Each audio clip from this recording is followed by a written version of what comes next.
नमस्कार दोस्तों। स्वागत है आपका हमारे इस यूट्यूब मंच पर। दोस्तों, आज प्रधानमंत्री नरेंद्र मोदी को एनडीए संसदीय दल का नेता चुन लिया गया और एनडीए संसदीय दल का नेता चुने जाने के साथ ही नरेंद्र मोदी ने देश चलाने के लिए बहुमत, सरकार चलाने के लिए बहुमत और देश चलाने के लिए सर्वमत की बात की। लेकिन क्या इस सर्वमत की परिभाषा में ईडी के दुरुपयोग की जगह सुविधाजनक उपयोग की बात तक अब मामला आ गया है? क्या दो मुख्यमंत्री, एक मुख्यमंत्री, एक उप मुख्यमंत्री और एक पूर्व मुख्यमंत्री जेल में बंद है, जिनकी कोई कुर्की जब्ती या किसी संपत्ति की जिस मुख्यमंत्री की जब्ती नहीं हुई है वो जेल में है, लेकिन जो जेल से बाहर थे और जिनकी संपत्ति जब्त की गई है उनकी संपत्ति को छोड़ दिया गया है? तो क्या अब ईडी तंत्र का खात्मा हो गया है? ताजा मामला ये है कि जैसे ही इस देश में 18वीं लोकसभा के नतीजे आए और 18वीं लोकसभा के नतीजे इस बात की तस्दीक करते हुए दिखे कि अब किसी भी दल को बहुमत नहीं मिला। बहुमत नहीं मिला यानी गठबंधन सरकारों का दौर वापस लौट आया।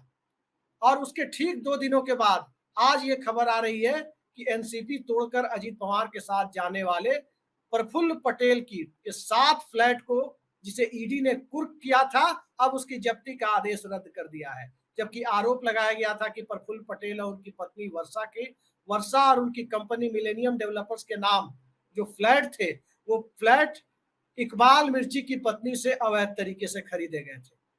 तो क्या ईडी तंत्र की अब समाप्ति होने वाली है? और सुविधाजनक उपयोग की राजनीति क्या गठबंधन धर्म की मजबूरी है, या नरेंद्र मोदी के 56 इंच का सीना अब 56 भोग सहयोगी दलों को लगाने की दिशा में आगे बढ़ रहा है? इन सभी सवालों पर चर्चा के लिए हमारे साथ मौजूद है जाने माने पत्रकार और इस देश में इन्वेस्टिगेटिंग जर्नलिज्म में सबसे बड़ा नाम माने जाने वाले दीपक शर्मा जी।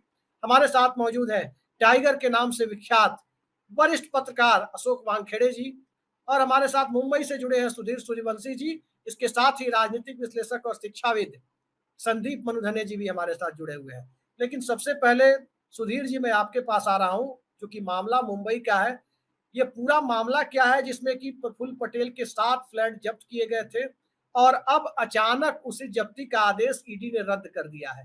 क्या ईडी भी राजनीति के चाल चरित्र और चेहरे को भांप गया है, या ईडी को ये लग गया है कि ईडी की जो मिनिस्ट्री है, जिस मिनिस्ट्री के अधीन ईडी काम करती है, वो किसी सहयोगी दल के हाथ जा सकती है? क्या है पूरा मामला? अभिषेक जी, आपको याद होगा प्रफुल्ल पटेल का सीजे हाउस नाम का जो बिल्डिंग है वर्ले में, वो सी फेसिंग बिल्डिंग है। वहां पे उनका ऑफिस है, वो भी ईडी ने सील कर लिया था। इकबाल मिर्ची जो दाऊद का जो कनेक्शन था, रिलेशन में था, उनके वजह से ये दाऊद से ली हुई प्रॉपर्टी है ऐसे मान के ये प्रॉपर्टी को सील किया था। और उस टाइम पे प्रफुल्ल पटेल को मेरे ख्याल से काफी नरेंद्र मोदी हो, अमित शाह हो, भारतीय जनता पार्टी ने काफी क्रिटिसाइज भी किया था और अटैक भी किया था उनके ऊपर कि उनका संबंध अंडरवर्ल्ड के साथ है, और एनसीपी को बुरी तरह से उन्होंने क्रिटिसाइज किया था। लेकिन जैसे ही सत्ता बदल हो गई, सत्ता बदल होने के बाद में बीजेपी का जो नंबर जो एक्सपेक्टेड था वो आया नहीं, तो उनको अभी अलायंस पार्टनर की जरूरत है। देखो, दिलचस्प बात है कि प्रफुल्ल पटेल की जो पार्टी है उनका एक ही लोकसभा का एमपी चुन के आया है, उसके बावजूद भी उनके लिए क्या क्या करना पड़ा, मोदी जी को क्या क्या करना पड़ रहा है। दूसरी अहम बात, मुझे इस इंसिडेंट से 2019 का इंसिडेंट याद आता है। आपको याद होगा, सुबह का जब शपथ विधि देवेंद्र फडणवीस के साथ में अजित पवार ने लिया था, उस शपथ विधि लेने के बाद में उसी नेक्स्ट दिन अजित पवार को 70,000 जो इरिगेशन स्कैम था उसमें क्लीन चिट मिली थी। मैंने वो बाकायदा उसकी स्टोरी भी की थी, ब्रेक भी किया था उस टाइम पे, दूसरे दिन ही गवर्नमेंट आने के बाद में। वैसे ही अभी तो मेरे ख्याल से नरेंद्र मोदी जी का शपथ बाकी है, सोनियन बाकी है। उसके पहले ईडी ने क्लीन चिट देना, जब फ्लैट सील किए थे उनको डिटैच करना, ये सब काम शुरू हो गए।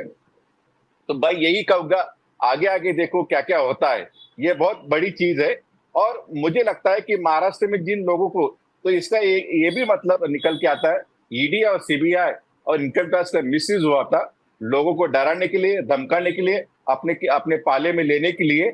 और अभी जरूरत है तो उन लोगों का डिटैचमेंट प्रॉपर्टी कर रहे। तो मुझे लगता है जिस तरह से सत्ता ईडी के नचाना चाहती है, उससे वो नाचती है। और ईडी जो सीबीआई हो, आईटी हो, ये अभी इंडिपेंडेंट कुछ रहे नहीं, ये पूरे मैनिपुलेटिव और कंट्रोल जिसके पावर है उसके हाथ में हो रहा है। मेरे ख्याल से ये बहुत ही अनफॉर्चुनेट है। डेमोक्रेसी में ऐसे इंडिपेंडेंट इंस्टीट्यूशन का जो इरोजन होना, ये लोकशाही के लिए और डेमोक्रेसी लिए बहुत खतरा है। जी दीपक शर्मा जी, क्योंकि आपसे अब कुछ कहने की जरूरत तो इस मामले में है नहीं, इन्वेस्टिगेटिंग जर्नलिज्म आपसे बेहतर कौन समझता है, और इन सब मामलों को, जांच एजेंसियों की कार्रवाई को आपसे बेहतर कौन समझ सकता है, खासकर हमारी जर्नलिज्म वाली फ्रेटर्निटी में।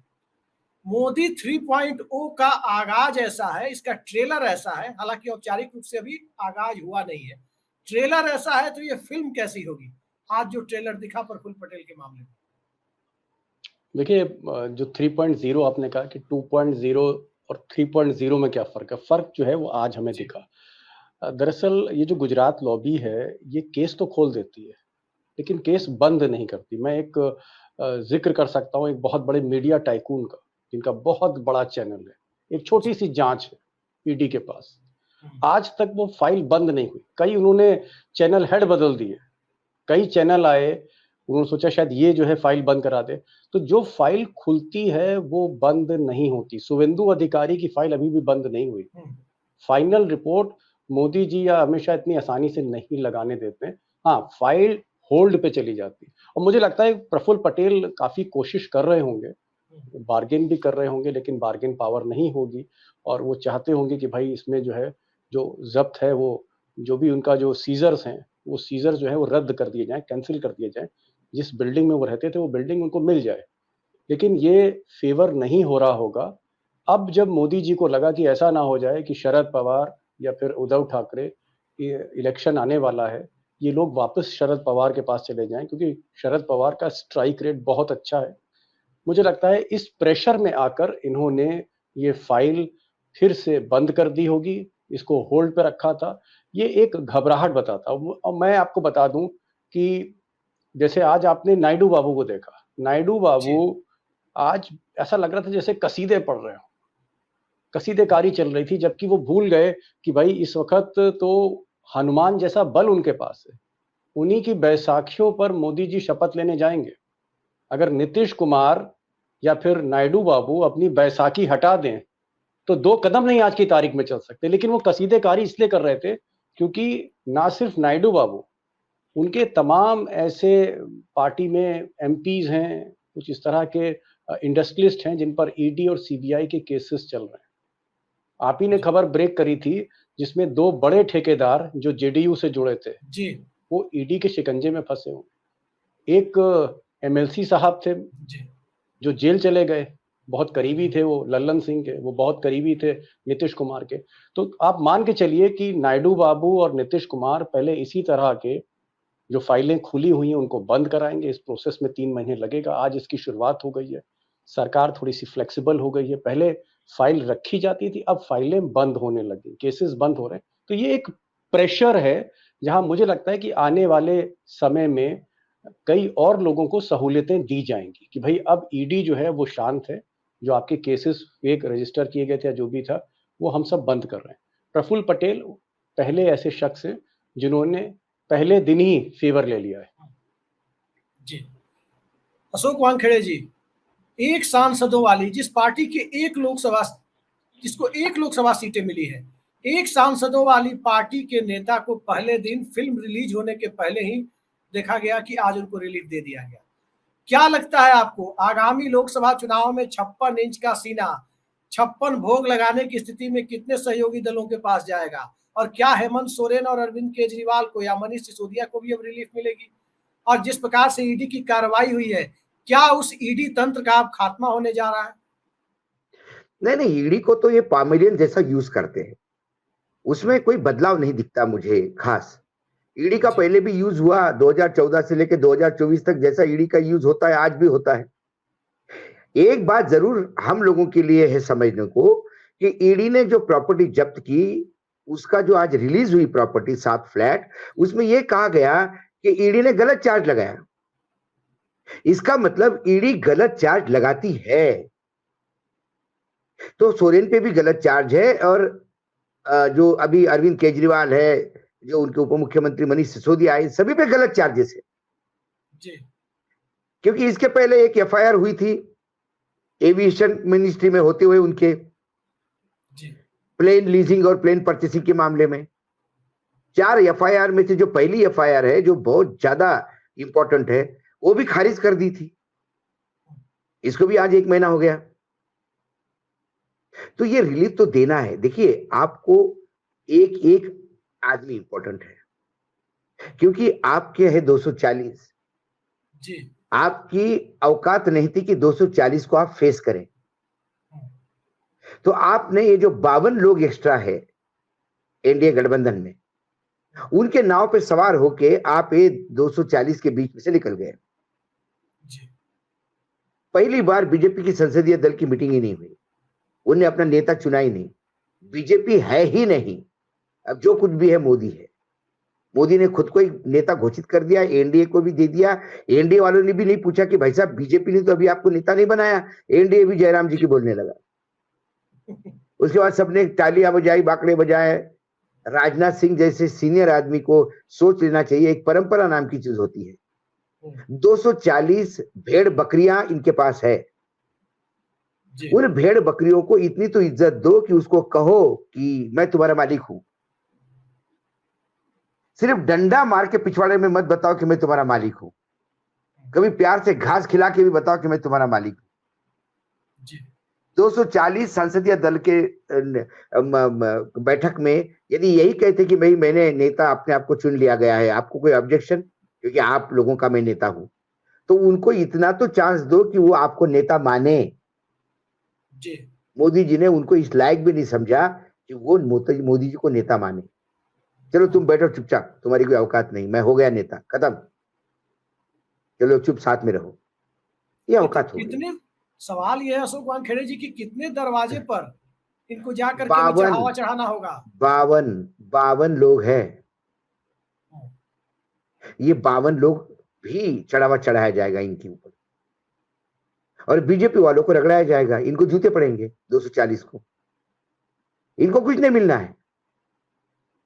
पूरी आरती 5 साल यदि ये सरकार टिकी तो इन्हीं 52 लोगों का ही भला होना है। इन 52 में से जो कुछ भी हो। एक बार सुशील कुमार शिंदे ने हमको एक किस्सा सुनाया था जब वो मुख्यमंत्री थे। तब उन्होंने कहा कि मैंने सबसे ज्यादा फाइनेंस मिनिस्टर मैं रहा हूं महाराष्ट्र में, जब से राज्य बना तब से सबसे ज्यादा बजट मैंने पेश किए हैं। बोला लेकिन मैं फाइनेंस मिनिस्टर ये पहले 2-3 मंत्रालयों में आता है, सीनियर मंत्री माना जाता है, लेकिन फिर भी हम सीएम के ऑफिस जाते थे फाइल लेके तो पहले पूछते थे पीए को कि मूड कैसा है साहब का। उन्होंने बोला ठीक है मूड, तो पूरी फाइलें लेके अंदर घुसते थे। और यदि उन्होंने कहा कि आज सुबह से जरा अपसेट है तो फिर हम सिलेक्टेड 2-3 इंपॉर्टेंट फाइल लेके अंदर जाते थे। ये दरारा था मुख्यमंत्री का। बोला जब मैं मुख्यमंत्री बना तो दुर्भाग्य यह है कि 1-1, 2-2 इंडिपेंडेंट के भरोसे मेरी सरकार थी। तो फाइल तो छोड़ो, कोई भी विधायक दरवाजा से धक्का मार के अंदर आता था और कागज सामने रख देता था, जरा साइन करो तो इसको। तो मैं पूछने की स्थिति में नहीं था क्या है, फिर भी मैं हंसते हुए पूछता था, बोले आइए बैठिए बैठिए चाय बन लीजिए, क्या क्या है ये। तो बोला बोले ये नोटरी है, जरा बता दीजिए जरा उनको, नोटरी का एक किसी को देना है परमिशन। तो मायने ये है कि जब आदमी मेजोरिटी में नहीं रहता वो बाहर भलाई कुछ बोले। आज मुझे बहुत हंसी आ रही थी प्रधानमंत्री जी अपनी तुलना कांग्रेस से कर रहे थे। कांग्रेस 2014 से 24 तक कांग्रेस ने जितने मेंबर ऑफ पार्लियामेंट नहीं लाए 2014 से 24 तक, उतने में हम इस बार आए, फिर भी कांग्रेस करते हम हारे हैं। मोदी जी को यह पता नहीं 272 का लैंडमार्क होता है। मोदी जी तो 370 पार मांग रहे थे। मोदी जी 272 तक नहीं पहुंचे, सिंपल मेजोरिटी तक नहीं पहुंचे। मोदी जी के पास जनादेश नहीं है सरकार चलाने का। ये बाद में उन्होंने कुनबा जमाया। उन्होंने कहा एनडीए है, एनडीए थी, एनडीए रहेगी। तो एनडीए थी तो फिर मोदी की गारंटी क्यों थी? एनडीए थी तो फिर मोदी की सरकार क्यों थी? तब एनडीए की गारंटी क्यों नहीं थी? तब मोदी की सरकार क्यों नहीं थी? एनडीए तो किसी को पता ही नहीं था। ये तो इंडिया गठबंधन जब हुआ तब इन्होंने आनंद फानंद ने उधर इंडिया गठबंधन में 24 लोग आ गए तो मेरे पास 38 है करके इन्होंने लोग इकट्ठा कर दिए। तब तो एनडीए की बैठक हुई पहली, कहा था एनडीए जो ये कह रहे हैं।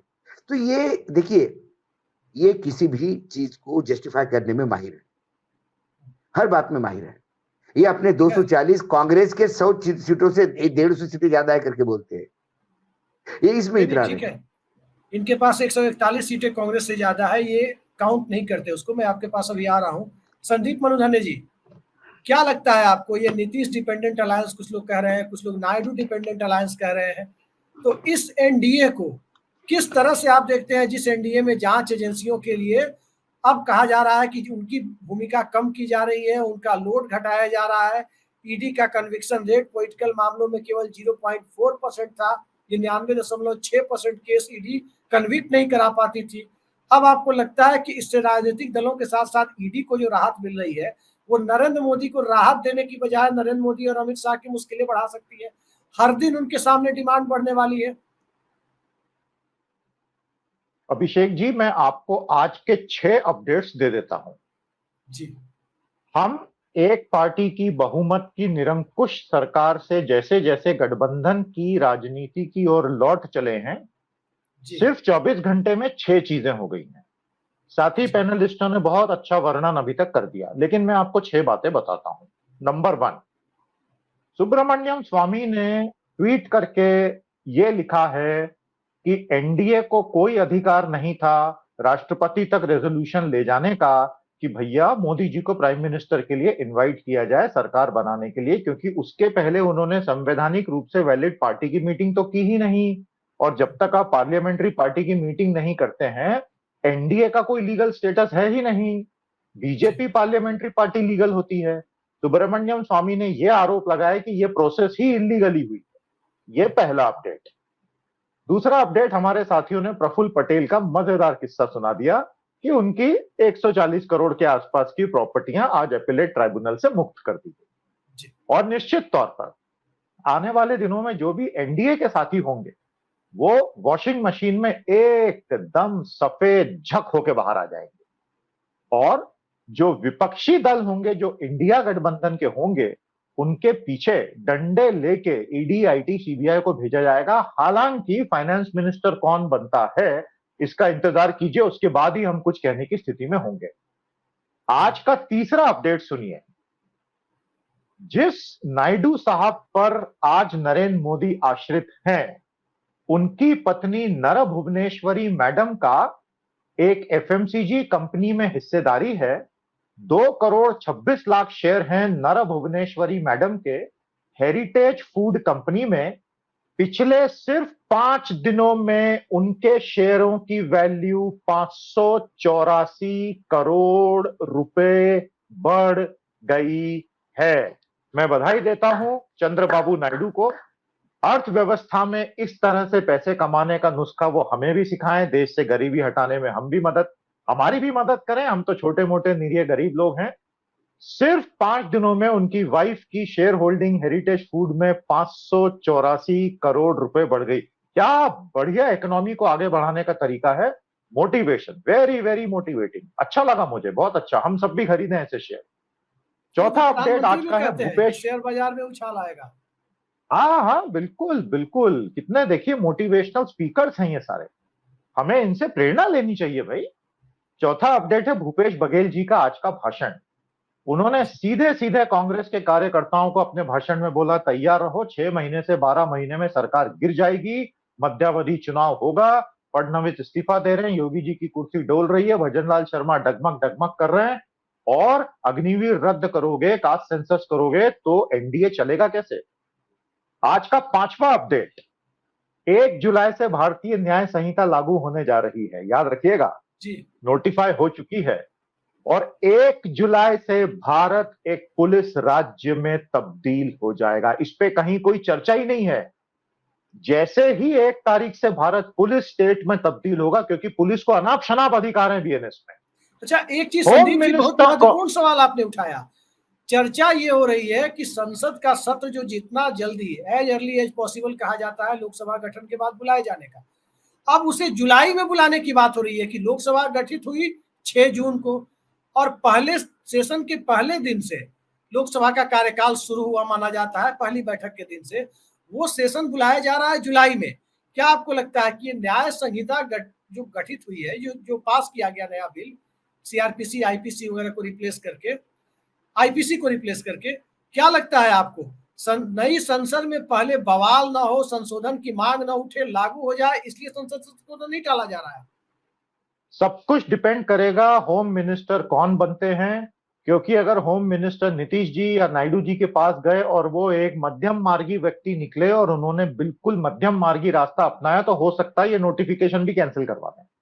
और अगर होम मिनिस्टर इन्हीं के कोई व्यक्ति रहे या इनकी सलाह पे चलने वाले व्यक्ति रहे, बीएनएस आने के बाद आपने जरा सी चूं चपड़ की, आपको हफ्तों तक थानेदार लॉकअप में रखेगा, मजिस्ट्रेट भी कुछ नहीं कर पाएगा। इसको कहते हैं पुलिस स्टेट। हम उस दिशा में बढ़ रहे हैं। सिर्फ 23 दिन बचे। और आज का छठा अपडेट समाप्त कर रहा हूं।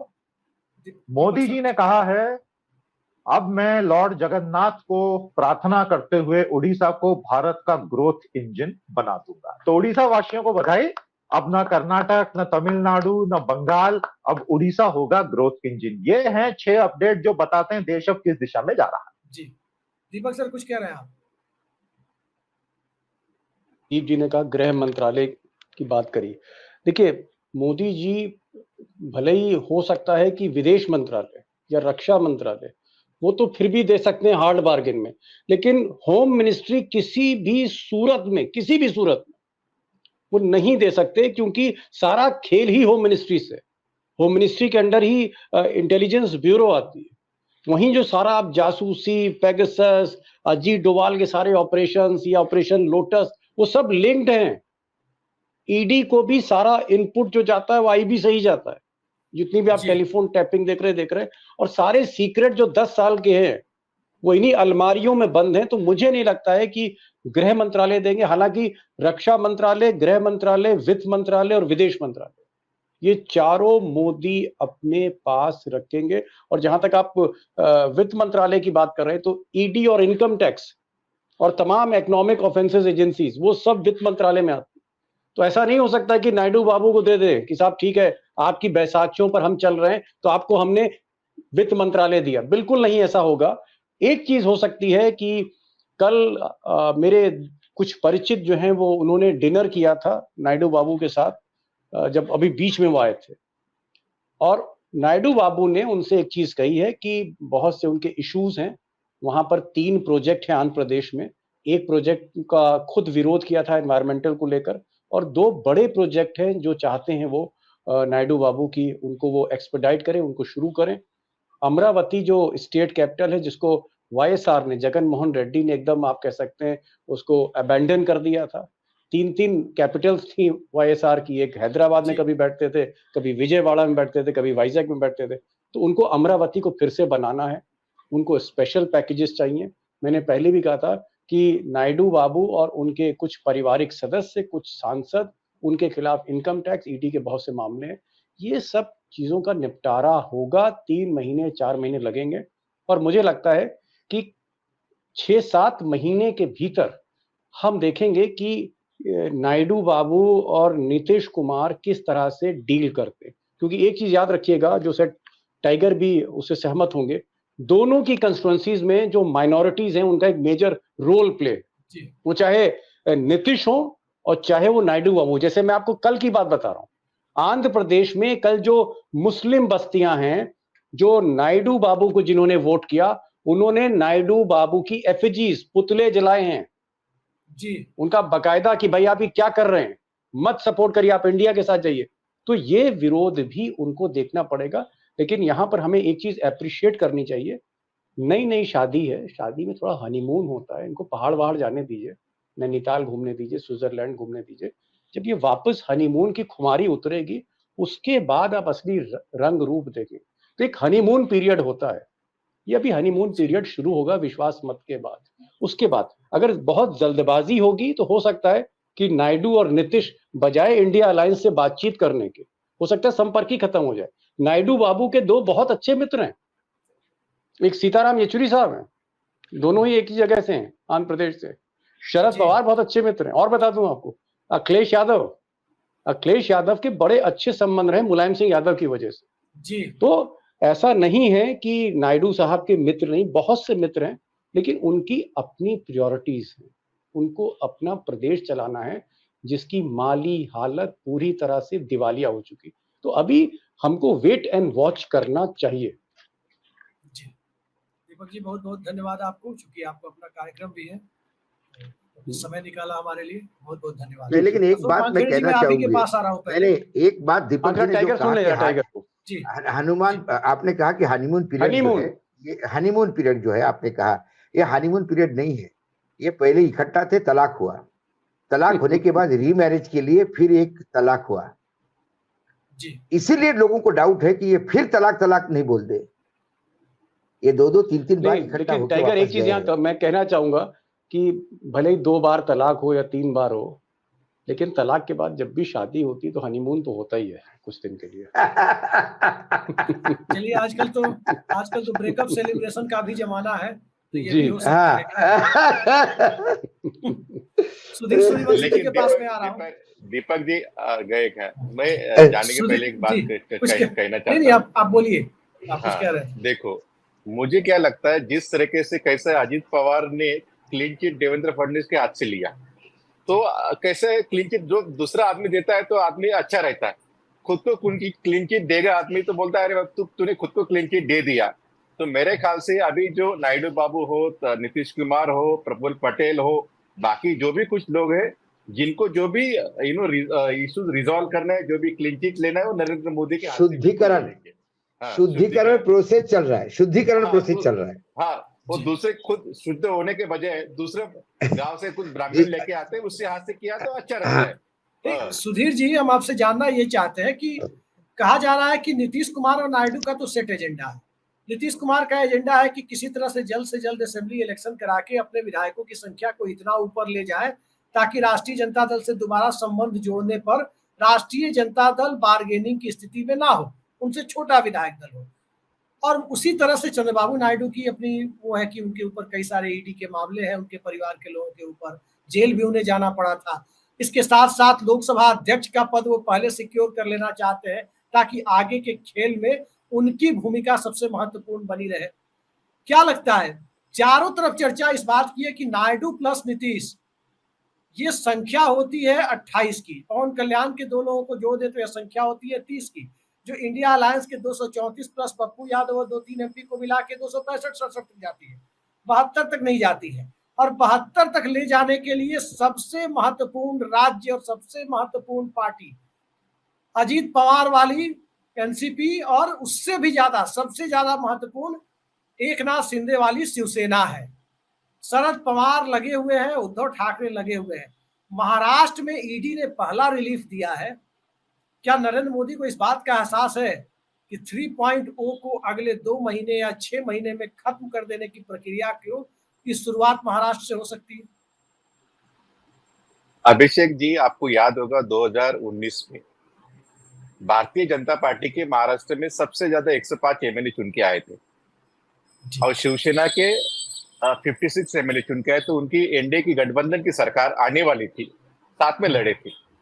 लेकिन उस टाइम शरद पवार ने प्रेस कॉन्फ्रेंस लिया और कहा कि हमको अपोजिशन में बैठने का मैंडेट मिला है, हम सरकार स्थापन नहीं करेंगे, तो अपोजिशन में बैठने का मैंडेट मिला है। लेकिन उसी दिन उसी रात उन्होंने उद्धव ठाकरे को फोन करके कहा कि आपकी जो डिमांड है वो पूरी भारतीय जनता पार्टी के साथ एक्सप्रेस करो। जैसे उद्धव ठाकरे ने कहा कि मुझे सीएम चाहिए, मुझे इक्वल पावर शेयरिंग चाहिए, तो भारतीय जनता पार्टी एक सरप्राइज हो गई थी, अचानक ऐसी डिमांड कैसे आने लगी। तो उस टाइम भारतीय जनता पार्टी को लगा उद्धव ठाकरे किधर जाएंगे नहीं, और उधर शिवसेना हो, कांग्रेस हो, राष्ट्रवादी कांग्रेस कभी एक साथ नहीं आएंगी, क्योंकि आइडियोलॉजिकल डिफरेंस है, साउथ और नॉर्थ पोल है। लेकिन जिस तरह से शरद पवार ने खेल खेला, तो भारतीय जनता पार्टी और शिवसेना में जो गैप था वो वाइडर हो गया। भारतीय जनता पार्टी उद्धव ठाकरे के सीएम पोस्ट के लिए राजी नहीं हुए, और उसके बाद में एक बड़ा एक्सपेरिमेंट महाराष्ट्र में हुआ, महाविकास आघाड़ी। उसके बाद में एक नया सरकार आया। मुझे वैसा लगता है कि दिल्ली में महाविकास आघाड़ी का एक्सपेरिमेंट होगा, आप सिर्फ धीरज रखिए। मुझे ऐसे लगता है कि शरद पवार ऐसे आदमी कभी जल्दबाजी नहीं करते, वो अमित शाह हो, नरेंद्र मोदी, उनके कार्ड खेलने देते। वो अपने कार्ड हमेशा क्लोज रखते हैं और देखते हैं कि सामने वाला इंसान क्या क्या कौन से कार्ड प्ले कर रहा है, कौन सी स्ट्रेटेजी चल रहा है। जैसे आपने नंबर बताया, नीतीश कुमार हो, नायडू जी हो और कल्याण जी हो, उनके नंबर आने के बाद 272 बिल्कुल हो जाता है। उसके आगे मैं बताता, एकनाथ शिंदे गुट के 5 से जो लोकसभा के सदस्य है वो भी बिल्कुल आने के लिए राजी है। कुछ बीजेपी के जो चुने हुए लोग हैं वो भी आने के लिए राजी हुए। वो मैं सुन रहा हूँ बंगाल में है, आंध्रा में, बाकी जगह पे भी बीजेपी के कुछ विधायक एब्सेंट रह सकते हैं, रिजिग्नेशन दे सकते हैं। लेकिन ये गेम जो स्टार्ट होगा वो अभी बिल्कुल नहीं होगा मेरे ख्याल से। जैसे दीपक जी ने कहा कि इनका हनीमून पीरियड है, उनको हनीमून पीरियड एंजॉय करने देंगे। वर्ल्ड को मोदी जी को एक मेरे ख्याल से दिखाने का पूरा मौका देंगे। देखो मैं तीसरी बार चुन के आया, फिर धीरे धीरे धीरे धीरे अपने पत्ते खोलेंगे। मुझे लगता है कि गेम अभी तो शुरू हुआ है, बिकॉज बिहाइंड द कर्टेन बहुत चीजें हो रही है और राजनीति जो सामने होती है राजनीति वो ही नहीं रहते। राजनीति हमेशा पर्दे के पीछे चलती रहती है।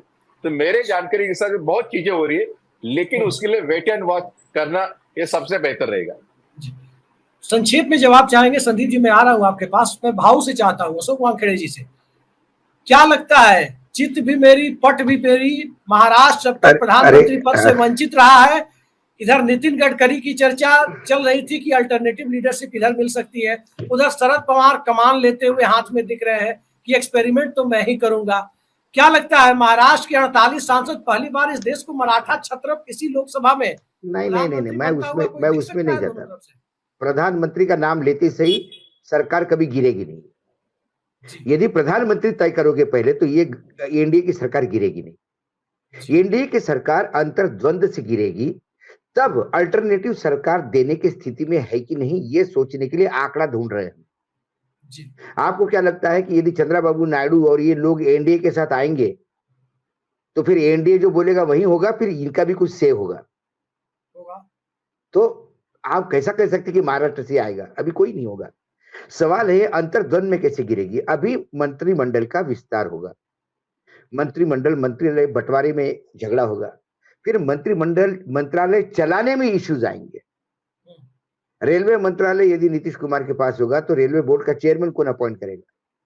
प्राइम मिनिस्टर करेगा, अमित शाह करेगा। बजट फिर से डिमांड है कि रेलवे मंत्रालय चाहिए, रेल बजट की परंपरा फिर से शुरू होनी चाहिए। तो ऐसे कई अंतर्द्वंद होंगे, सेक्रेटरी के ऊपर झगड़े होंगे कि ये सेक्रेटरी मुझे नहीं चाहिए, वो सेक्रेटरी मुझे नहीं चाहिए, फिर करप्शन के चार्जेस लगेंगे। तो मोदी जी स्थिति में नहीं रहे होंगे कि अरे क्या करते हो यार, जरा संभाल के करो। ये अपना मंत्रालय थोड़ी है कि किसी को भी डांट दिया, किसी को भी कुछ कर दिया। तो अब मोदी जी को बड़ा संभल के खेलना होगा, ये अपने अंतर्द्वंद में ही जाएगा। यदि सुधीर मैं गलत हूं तो भाई सुधीर भाई मुझे करेक्ट करना। ये महाविकास आघाड़ी की सरकार 5 साल चलने देते तो ये अपने ही झगड़ों से टूट जाती और बीजेपी अपने बलबूते पे सरकार बनाती, महाराष्ट्र में 48 सीटें ले जाती लोकसभा की। लेकिन इन्होंने बहुत जल्दी निवाला खाने में जल्दी की मुंह जल लिया। फर्क ये है, थोड़ा भी ठंडा नहीं होने दिया, क्योंकि वो मैं आऊंगा इतनी जल्दी होगी कि वो लंगड़ते आ गए, एक पैर पे आ गए पोलियो जैसा, लेकिन आ गए डिप्टी चीफ मिनिस्टर होके। अब वो बोल रहे कि मैं डिप्टी चीफ मिनिस्टर से इस्तीफा दूंगा क्योंकि मैं जिम्मेदारी लेता हूं। अरे भाई, एक टिकट एक आदमी का तू दे नहीं पाया, अपने मंत्रालय के कांस्टेबल का ट्रांसफर तू कर नहीं सकता, तुम इस्तीफा दो नहीं दो एक ही फर्क है। जिन लोगों ने ये काम किया उनको, ये तो बात की बात है। लेकिन अभी मुझे लगता है कि सरकार बन रही है, अभी स्वर निकल रहे हैं, अभी ये उसको अग्निवीर को लेके एक समस्या है, जनगणना को लेके समस्या है, फिर कई राज्यों में कोई बजट में कोई होगा तो झगड़ा आ जाएगा। आज ही सारे लोग नाराज थे कि एक सीट वाले ऊपर बैठे हैं, नीचे जयंत चौधरी सीट ज्यादा होने के बावजूद नीचे बैठे हैं। तो क्या इतने बड़े किसान का बेटा का काफी रोष है। तो अब तो स्टेज पे कौन बैठेगा कौन नहीं बैठेगा, हार के अंदर कौन नहीं आएगा, ये छोटी छोटी बातों पे ईगो होगा। क्योंकि मोदी जी बार बार एक ही बात कर रहे हैं, एनडीए की सरकार। तो एनडीए के घटक दल, चाहे उसका एक सांसद हो या 2 सांसद हो, सरकार उसकी भी है और वो अपने आप को मोदी समझता है। तो इतने सारे मोदी जिस सरकार में होंगे, वो सरकार अंतर्द्वंद में कैसी चलेगी, ये देखने वाली बात है। बहुत बड़ी बात आपने कही। जीतन राम मांझी भी इस सरकार को एक सांसद है, इस सरकार को धमका पाने की स्थिति में तो अपने आप को महसूस कर रहे होंगे। आखिरी टिप्पणी के लिए मैं संदीप मनुधन्य जी आपके पास आ रहा हूँ।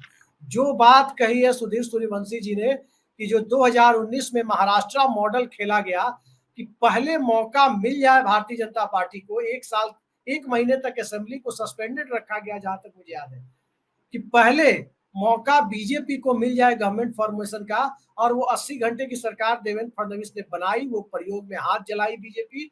तब उसके बाद उद्धव ठाकरे को समर्थन की चिट्ठी दी गई और उद्धव ठाकरे ने महाविकास आघाड़ी की 32 महीने तक सरकार सक्सेसफुली चलाई।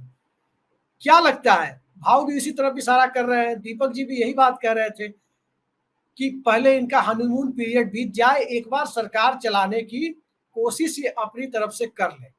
संदीप जी क्या लग रहा है, क्या इस कोशिश के तहत भारतीय जनता पार्टी का छीछा लेदार करवाने के लिए इंडिया अलायंस ने पूरा मौका दे दिया है कि पहले आप कर लो, खेल में तो हम कूदने को तैयार हैं? अभिषेक जी, अब यहाँ कुछ बहुत इंपॉर्टेंट वेरिएबल्स अपना रोल प्ले करेंगे। सबसे महत्वपूर्ण होगा इंडिया अलायंस की एकजुटता, उनकी डे टू डे आक्रामक स्ट्रेटजी और उनका एक 6 महीने का एक्शन प्लान। अगर इंडिया अलायंस को वाकई मोदी सरकार, माफ कीजिएगा, एनडीए सरकार को चुनौती देनी है, तो सबसे पहले इंडिया अलायंस को अपना एक सेक्रेटेरिएट बनाना होगा। उनके पास अभी कोई सेक्रेटेरिएट तक नहीं है। एक सेंट्रल सेक्रेटेरिएट बना के उसको एक शेप दिया जाए, नहीं तो लोगों को छिटकने में, छितरने में ज्यादा देर लगेगी नहीं। तो अगर इंडिया अलायंस के लोग सीरियस हैं, कांग्रेस के लोग सीरियस हैं, तो सबसे पहले सेक्रेटेरिएट बनाओ। राहुल गांधी जी को अगली भारत जोड़ो यात्रा हिंदी पट्टी की करने के लिए बोलिए। कांग्रेस को, पूरे संगठन को नीचे से ऊपर उठाने की तैयारी कीजिए। एक organisational general secretary North India, Central India, West India को कंट्रोल करने के लिए हिंदी भाषी व्यक्ति को बनाइए। जब ये सब होगा तो एनडीए की सरकार को चुनौती मिलना शुरू होगी। सिर्फ ट्विटर पे लिख देने से, इंटरव्यू ले लेने से, प्रेस मीट में आरोप लगा देने से 10-20% काम होगा। दूसरी बात, अभी जितनी विधानसभाओं के चुनाव एक एक करके आ रहे हैं, इनमें अगर बीजेपी को या एनडीए गठबंधन को पराजय का सामना करना पड़ता है, नैरेटिव बहुत तेजी से चेंज होगा और बीजेपी के सहायक दल अचानक से अपनी डिमांड्स बढ़ा देंगे। महाराष्ट्र तीसरा है, वेरिएबल, झारखंड है और हो सकता है बिहार भी हो। और तीसरा बड़ा वेरिएबल, संसद के भीतर की कार्यवाही में अब इंडिया गठबंधन की अटेंडेंस कितनी रहती है, आक्रामकता कितनी रहती है, तैयारी कितनी रहती है, प्रश्न प्रति प्रश्न कितने रहते हैं, उस पे से लैंग्वेज तय होगी। अभिषेक जी, 240 लोगों का समूह जाने वाला है, ये छोटा नंबर नहीं है। कांग्रेस के 100 लोग जाने वाले हैं।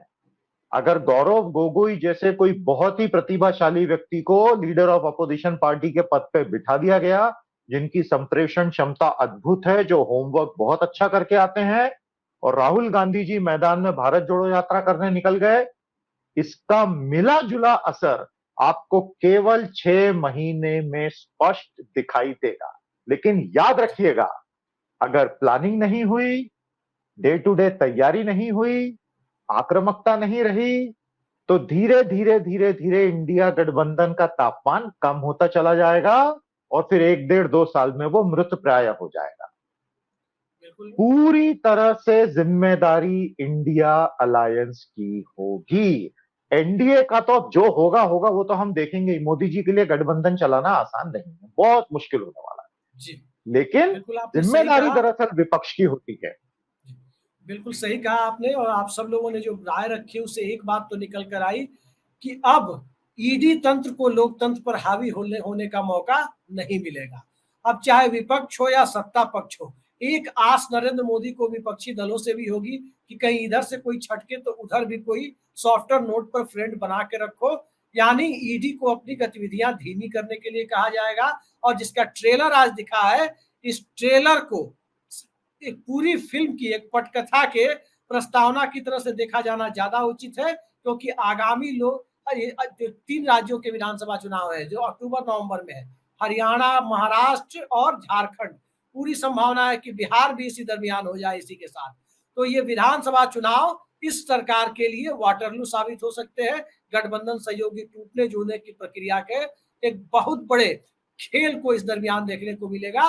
एक बात जरूर है कि 11वीं बार नरेंद्र मोदी 15 अगस्त 2024 को झंडा तो फहराएंगे, लेकिन कई सारे काम उन्हें 2024 में करने होंगे इस देश के मिडिल क्लास और गरीबों को खुश करने के लिए। मसलन 8वें वेतन आयोग का गठन, अग्निवीर की समाप्ति की मांग हो गई, ओल्ड पेंशन स्कीम पर दबाव बढ़ता जाएगा, एमएसपी गारंटी पर दबाव बढ़ता जाएगा, और इन सब दबावों के बीच दबाव मुक्त शासन करने के लिए पिछले 23-24 सालों से, 23.5 सालों से गुजरात से दिल्ली तक जो नरेंद्र मोदी की आदत रही है, अब निश्चित तौर पर उनके सामने बिल्कुल नया पॉलिटिकल कल्चर होगा, जिस पॉलिटिकल कल्चर के वो आदी नहीं रहे। तो देखते हैं, अभी तो आपने प्रफुल्ल पटेल को रिलीफ के रूप में ट्रेलर देखा है, पूरी फिल्म शायद नरेंद्र मोदी को दिखाने का भी मौका ना मिले। आगे देखिए और होता क्या क्या है। आज के लिए इतना ही। आज की बेहद सार्थक चर्चा में जुड़ने के लिए अशोक वानखेड़े जी, दीपक शर्मा जी, संदीप मनुधने जी और सुधीर सूर्यवंशी जी, आपने समय निकाला अपना, बहुत बहुत धन्यवाद आपका। नमस्कार।